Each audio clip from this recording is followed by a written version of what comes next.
आध्यात्मिक पाठशाला में हम आप पढ़ रहे हैं।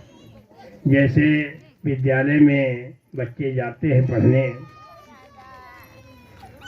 कुछ बच्चों को जल्दी समझ में आ जाता है, मास्टर पढ़ाता है, और कुछ बच्चों को वही प्रश्न समझ में नहीं आते हैं। कुछ दिन के बाद धीरे धीरे उनकी समझ में आता है। ऐसे ही आध्यात्मिक की पाठशाला है, इसमें हम आप सब भर्ती हुए हैं। और ये समझिए कि हमारे आपके ऊपर कर्मों का जो आवरण चढ़ा है, उस कर्मों के आवरण के कारण हम आप यानी उन गुरु महाराज की बात को समझ नहीं पा रहे। जिनके ऊपर कुछ कर्मों का आवरण कम है, उनकी गुरु महाराज की बात उनके समझ में जल्दी आ जाती है। तो कुछ तो आगे निकल जाते हैं, कुछ पीछे रह जाते हैं। ये कर्मों का सारा खेल है। हम आपको किसी से यानी नाराज होने की आवश्यकता नहीं है, क्योंकि बहुत दिनों से लोग लगे हैं संगत में, फिर भी अब उनको उतना नहीं समझ में आ रहा। बहुत जल्दी में जो जुड़े हैं उनकी समझ में कुछ आ गया, तो ऐसा होता है। लेकिन जिसने बाह पकड़ी है उसने तो पूरा वादा किया है सफाई करने का। हम आपका भजन ऐसे बनने वाला नहीं है। कोई ये मत समझे कि भजन बहुत जो है आसान है, लेकिन ये जरूर है कि गुरु के आदेश का पालन अगर करते रहोगे तो गुरु महाराज खुश हो जाएंगे। भजन बने या न बने, लेकिन फिर भी अगर आदेश का पालन करते रहे, गुरु के आदेश का पालन करना ही तो भक्ति है। आदेश का पालन करते रहे तो गुरु महाराज आपको ले जाने के लिए बिल्कुल तैयार हैं। पीछे के इतिहास हम आपको मिले हैं, और महापुरुषों ने भी हम आपको उदाहरण के रूप में बताया। भल्ला साहब बहुत बड़े सेठ थे, और उन्हें गुरु के ऊपर उन्हें पूरा पूरा यकीन और विश्वास हो गया, और गुरु के प्रति उन्हें अटूट प्रेम था। गुरु महाराज जो भी आदेश देते थे, आदेश का पालन करने में उन्होंने कोर कसर बाकी नहीं रखी। गुरु महाराज ने जब आदेश दिया, कहा भल्ला तू क्या करता है? कहा सरकार, मेरे बहुत सी दुकानें हैं, कई एक मकान है, उनका किराया आता है, बहुत बड़ा कारोबार चलता है सरकार, उसको भी देखता रहता हूं, कुछ भजन भी कर लेता हूं। कहा सरकार, तुम्हें गुरु महाराज ने कहा, अरे बच्चा क्यों झंझट में पड़ा है? धीरे धीरे इसको संगत में दे दे। गुरु आदेश का पालन वो करते रहे। उन्होंने धीरे धीरे करके कुल कारोबार सब समाप्त कर दिया और संगत में दे दिया। फिर पूछा गुरु महाराज ने, क्या करता है भल्ला? कहा सरकार, 2-3 मकान रह गए हैं, उनका किराया आता है, उसी से जो है गुजर बसर होता है। गुरु महाराज ने कहा, अरे भल्ला,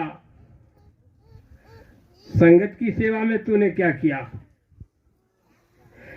कहा जो मकान है इनको बेच करके संगत की सेवा में दे दे। गुरु महाराज के आदेश में कभी भी इधर से उधर ना अनुकूल कुछ नहीं। धीरे धीरे मकानों को भी गुरु महाराज के हवाले कर दिया। संगत की सेवा में। एक दिन फिर पूछा गुरु महाराज ने, भल्ला अब तू क्या करता है? कहा सरकार, एक मकान रह गया है जिसमें हम रहते हैं। एक कमरा हमारे पास है, 2 कमरे किराए पर उठे हैं। सरकार, उनसे जो कुछ भी मिलता है उसी से गुजर बसर होता है। गुरु महाराज ने कहा, भल्ला उसको तू बेच करके संगत की सेवा में दे दे, तो आश्रम पर चला। गुरु महाराज के आदेश में भल्ला ने उसको भी बेच करके संगत की सेवा में दे दिया और आश्रम पर पहुंच गए। आश्रम पर भोजन करे, भजन करे। उसके बाद में फिर एक दिन गुरु महाराज ने पूछा, भल्ला अब तू क्या करता है? कहा सरकार, भोजन करता हूं भंडारे में और भजन करता हूं। कहा संगत की सेवा में तूने क्या किया? सरकार, जो आदेश हो जाए। कहा एक गट्ठर लकड़ी जंगल से लाया कर भंडारे में डाल दे और भोजन कर, भजन कर। भल्ला एक गट्ठर लकड़ी ला करके भंडारे में डाल दे, वहीं भोजन करे, भजन करे। एक दिन फिर गुरु महाराज ने पूछा, भल्ला अब तू क्या करता है?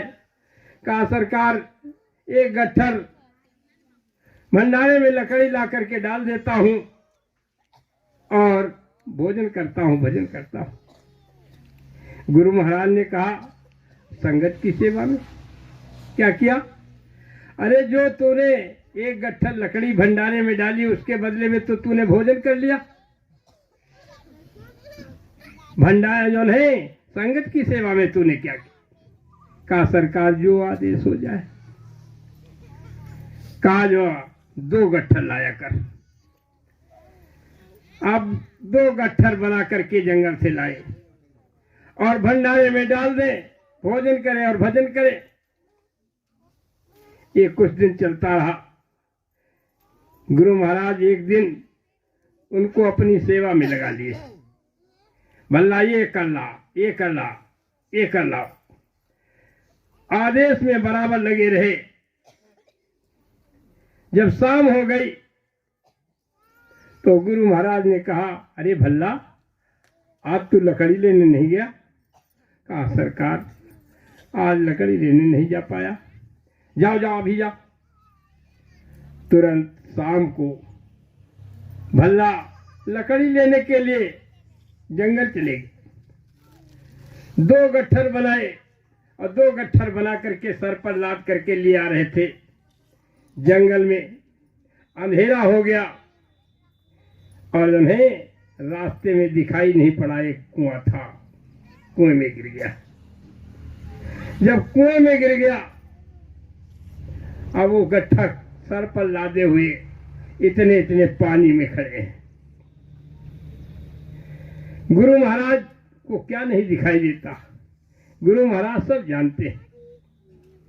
गुरु महाराज आश्रम पर लोगों से कहने लगे, आज भल्ला नहीं आया? कहा हाँ सरकार, भल्ला नहीं आया। चलो देखें कहाँ है जब भल्ला। अब जो है एक रस्सी लेकर के, लालटेन लेकर के जंगल में पहुंच गए। कई प्रेमियों को साथ लेकर के आवाज दे रहे गुरु महाराज, भल्ला भल्ला भल्ला। भल्ला कुएं के अंदर खड़े हैं। कुएं के अंदर से आवाज दी कि सरकार मैं यहाँ हूं। आवाज सुनकर के गुरु महाराज कुएं के पास गए और कहा, भल्ला तू कुएं में गिर गया? कहा सरकार, रात में कुछ दिखाई नहीं पड़ा अंधेरे में, सरकार मैं कुएं में गिर गया। कोई भी गुरु महाराज के आदेश में तनिक भी अपनी बात नहीं रखे। कहा सरकार मैं गिर गया। कहा अच्छा, तो लकड़ी लिए है, मैं रस्सी डाल रहा हूं, रस्सी पकड़ ले और तू जो है निकला, मैं खींच लूंगा। भल्ला ने कहा सरकार, सर के ऊपर गट्ठर है लकड़ी के, पहले गट्ठर लकड़ी के निकलेंगे, उसके बाद भल्ला निकलेगा। गुरु महाराज ने कहा अरे भल्ला, लकड़ी के गट्ठर जमीन में डाल दे, कुएं में डाल दे। तो रस्सी पकड़ करके निकला। भल्ला ने कहा सरकार, नीचे पानी भरा हुआ है, ये गट्ठर लकड़ी के, सूखी लकड़ी है, भीग जाएगी और भंडारे के काम नहीं आएगी, जल नहीं पाएगी सरकार। पहले गट्ठर निकलेंगे, उसके बाद भल्ला निकलेगा। गुरु महाराज ने फिर कहा अरे तू भल्ला लकड़ी डाल दे नीचे, रस्सी पकड़ करके निकला। भल्ला ने कहा सरकार, अब ये नहीं होगा, अभी तक तो कुछ नहीं कहा, अब कहा सरकार अब ये नहीं होगा। पहले गट्ठर जाएंगे, पहले संगत की सेवा ऊपर जाएगी, उसके बाद भल्ला निकलेगा। जब गुरु महाराज ने ये सुना, गट्ठर पहले निकलवाए, उसके बाद में भल्ला को निकाला, खींच लिया और भल्ला को गले से लगा लिया। कहा भल्ला, अब तुम मांग ले जो कुछ मांगना चाहे, मांग ले, मैं बहुत खुश हूं। ये सेवा गुरु को खुश करती है। सेवा ही यानी गुरु के आदेश का पालन करना ही गुरु भक्ति है। बस तुम्हें, भल्ला ने कहा सरकार अब क्या मांगना है, संसार की दौलत हमारे पास कम कहाँ थी, सारी दौलत आपके पीछे मैंने लुटा दी, अब मैंने आपको पा लिया, अब क्या रह गया। जो शहंशाहों का शहंशाह है वो मुझे मिल गया, अब हमें संसार की कोई चीज मांगनी नहीं, कोई ख्वाहिश नहीं है। गुरु महाराज ने कहा भल्ला, फिर भी तू मांग ले, जो कुछ भी मांगना चाहे मांग। कहा सरकार, अगर देना ही चाहते हैं तो आप ये वचन दे दें कि जैसी आपने हमारी परीक्षा ली, ऐसी कलयुग में किसी की परीक्षा मत लेना, नहीं तो सब के सब फेल हो जाएंगे। ये है भल्ला ने मांगा। तो वास्तव में गुरु के आदेश का पालन करना गुरु भक्ति है। भजन बने या न बने, लेकिन गुरु के आदेश में अगर हम आप हैं तो फिर कोई भी हम आपको यहाँ रोक नहीं सकता। काल के देश में एक बार ऐसे ही दूरदर्शी प्रचार हो रहा था, दूरदर्शी बनाई गई थी और हम लोग प्रचार गांव गांव में करते थे।